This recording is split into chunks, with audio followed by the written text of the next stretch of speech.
नमस्कार दोस्तों, कैसे हैं आप लोग? फाइनली बहुत बढ़िया अपडेट आ चुके हैं और वो भी आईपीओ के ऊपर। क्योंकि मैं जितने सारे आईपीओ के ऊपर आपके साथ शेयर किया हूँ, वो सारे आईपीओ एक अच्छा खासा धमाका परफॉर्मेंस किया है। तो मुझे लगता है इस आईपीओ भी अच्छा खासा धमाका परफॉर्मेंस कर सकते हैं। कंपनी का नाम आप देख सकते हैं, caliber mining company and logistic company. तो बेसिकली कंपनी का नाम से ही पता चल चुका है, कंपनी एक लॉजिस्टिक इंडस्ट्रीज के ऊपर काम कर रहा है और वो भी माइनिंग का। तो कौन सा प्रोडक्ट को वो लॉजिस्टिक कराता है, सबसे पहले वो देख लेते हैं।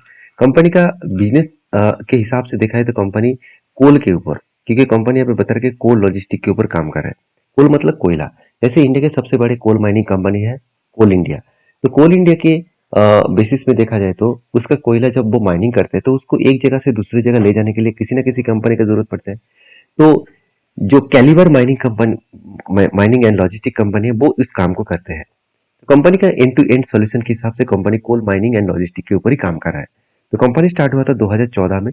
तो बिजनेस मॉडल के हिसाब से देखा है तो कंपनी एक ऐसा फील्ड में काम कर रही है जिसका फील्ड का डिमांड आज बहुत ज्यादा है। फ्यूचर में क्या होगा वो अलग बात है। तो मुझे तो आईपीओ के ऊपर काम करना है, मुझे तो आईपीओ के ऊपर काम करके ही निकलना है।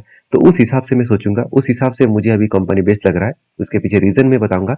जैसे देखिए, कोल माइनिंग इंडस्ट्रीज के ऊपर काम करता है, लॉजिस्टिक के ऊपर, रैक लाइटिंग के ऊपर, साथ ही साथ रेल कोऑर्डिनेटेड कोऑर्डिनेशन के ऊपर, साथ ही साथ कोल मतलब ट्रेंडिंग के ऊपर। तो बेसिकली कंपनी वही फील्ड में काम कर रहा है, वही स्ट्रेटेजी के ऊपर काम कर रहा है जो कंपनी को हाई ग्रोथ दे सकते हैं। कंपनी कहाँ कहाँ पे काम कर रहा है? महाराष्ट्र, छत्तीसगढ़ एंड मध्य प्रदेश। इस तीन जगह पे कंपनी काम कर रहा है। कंपनी का टोटल जो एम्प्लॉय है 5521 एम्प्लॉइज है और वो भी सारे के सारे परमानेंट एम्प्लॉइज है। तो ये कंपनी का एक बेसिक इन्फॉर्मेशन है, जिस इन्फॉर्मेशन से पता चल रहा है कंपनी का बिजनेस कैसा है। तो कंपनी की फाइनेंशियल डिटेल्स के बारे में बात करें तो कंपनी कितना स्ट्रांग है यहाँ से आपको पता चलेगा।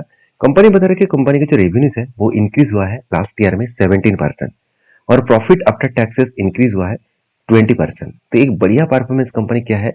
जो कंपनी 17% सेल्स को इंक्रीज किया, जो कंपनी 20% प्रॉफिट को इंक्रीज किया और वो भी टैक्स पेमेंट करने के बाद, तो मुझे लगता है एक बढ़िया कंपनी है। क्योंकि कंपनी का सेल्स का ग्रोथ जो है 957 जो 2024 में था, 1435 2025 में बने, 2026 में 1685 करोड़ के आसपास बने। तो कंपनी के टोटल आफ्टर टैक्सेस के बारे में बात करें तो 95 से लेकर 113 और 157, तो एक बढ़िया प्रॉफिटेबल ग्रोथ यहाँ पे देखने को मिले। उसके साथ साथ कंपनी का जो टोटल बोरिंग्स है वो 717 करोड़ से बढ़कर आज 1000 करोड़ के ऊपर जा चुके हैं। मतलब कंपनी का जो कर्जा है वो भी बढ़ता हुआ देखने को मिले।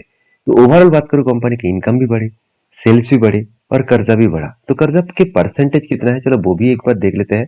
अगर परसेंटेज ऑफ बात करूं तो डेप्थ ऑफ इक्विटी जो दिख रहा है 1.63%। मतलब यहाँ पे कंपनी का जो डेप्थ है वो मेरे हिसाब से थोड़ा सा ज्यादा देखने को मिला है। तो माइनिंग कंपनी है, तो डेप्थ लेकर भी कंपनी प्रॉफिटेबल है, तो ये सबसे बड़ी बात है। आरओसी कंपनी का 16% है, एक अच्छा खासा ग्रोथ ऑफ पोटेंशियल यहाँ पे देखने को मिला। कंपनी के अर्निंग प्राइस है 28 है और पी रेशियो 15 है। ये दोनों पॉइंट्स मुझे सबसे बेस्ट लगा, क्योंकि अर्निंग प्राइस शेयर भी अच्छा है और कंपनी का वैल्यूएशन भी सस्ता है। तो कितना सस्ता है चलो वो भी देख लेते हैं। तो उससे पहले एक चीज को ध्यान रखना, इस फील्ड में और कोई कंपनी मार्केट में लिस्टिंग हुआ है। देखिए, भारत को मतलब कुकिंग कोल जो है, इसके ऊपर मैंने आपके साथ वीडियो शेयर किया था। जो कंपनी 76% का लिस्टिंग दिखा था, एक बढ़िया लिस्टिंग दिखा था। तो क्या इस कंपनी भी अच्छा खासा लिस्टिंग दिखा सकते हैं? तो चलो सारे कंपनीज के साथ एक बार कंपेयर करके देख लेते हैं। जैसे आप देख सकते हैं, कैलिबर माइनिंग कंपनी का अर्निंग पर शेयर है 29, मगर बाकी कंपनी जैसे पावर मैस जो है 115 है, साथ ही साथ एनसीसी है जो 10 है, उसके साथ सिंधु ट्रेडर्स है जो 0.27 है और दिलीप बिल्डकॉन है 86 है। इसका मतलब कंपनी का बाकी कंपनी से कंपैरिजन करूं तो कम ही देखने को मिला है। फिर भी ऐसे नहीं लगा कि बहुत कम है। मगर मुझे बेस्ट पॉइंट अच्छा लगा कि कंपनीज का जो देखा जाए तो पी रेशियो है वो सस्ता है। सस्ता कैसे लगा, चलो एक बार मैं आपको कैलकुलेट करके दिखा देता हूँ। बाकी सारे कंपनीज का अगर मैं पी रेशियो को कैलकुलेट करूँ, जैसे 22 plus 13 plus 97 plus almost 5 divide करूँ अगर मैं 4 से, तो करीबन निकल कर 34। और कंपनी का जो पी रेशियो देखने को मिला था वो करीबन करीबन आप देखेंगे कि 15 के आसपास है। मतलब कंपनी का जो वैल्यूएशन है वो आपको सस्ता के हिसाब से देखने को मिला। तो आप खुद ही देख सकते हैं, वैल्यूएशन जो है पी रेशियो 15 के आसपास है। तो कंपनी इस आईपीओ के लिए पैसा क्यों उठा रहा है, फंडिंग क्यों उठा रहा है? कंपनी बता रहा है कि करीबन जो इसका कर्जा है तो उसके लिए रीपेमेंट और प्रीपेमेंट करेंगे। मतलब खुद के जो बोरिंग्स है उसको पेमेंट करने के लिए 208 करोड़ वो उठाने वाला है। साथ ही साथ कुछ मशीनरी परचेजिंग करने के लिए 167 करोड़ वो उठा रहा है। कुल मिलाकर 375 करोड़ वो उठा रहा है। तो मेरे हिसाब से अगर देखेंगे कि कंपनी का जो कर्जा है 1500 करोड़, उनमें से कुछ ही कर्जा कंपनी यहाँ पे काम करने जा रहा है, तो बाकी कर्जा तो एज इट इज है। तो ये था कंपनी के डिटेल्स। अभी कंपनी के आईपीओ का प्राइस बैंड क्या है, चलो वो भी देख लेते हैं। अगर प्राइस बैंड देखें तो 402 से लेकर 424 तक इसका प्राइस बैंड रखा गया है। और ओवरऑल कंपनी का जो आईपीओ का साइज रहेगा वो करीबन 450 करोड़, उनमें से फ्रेश इशू है 400 करोड़ और प्रोमोटर के जेब में जाएगा 50 करोड़। तो आईपीओ का जो डेट है वो मेंशन किया गया है, 17 तारीख से स्टार्ट हो चुके हैं, 21 तारीख तक चलेगा। इस डेट से पहले आपको आईपीओ के ऊपर डिसीजन लेना होगा। तो देखिए, लास्ट में आपको हमेशा एक ही चीज के बारे में बताता हूँ कि कंपनी के आईपीओ में इन्वेस्ट करने से पहले एक बार कंपनी के ऊपर कितना सब्सक्राइब हुआ है वो देख लीजिए। देखिए, फर्स्ट दिन में ही कंपनी के ऊपर 1.3% का सब्सक्राइब हुआ है। मुझे लगता है सब्सक्राइब बढ़ने वाला है।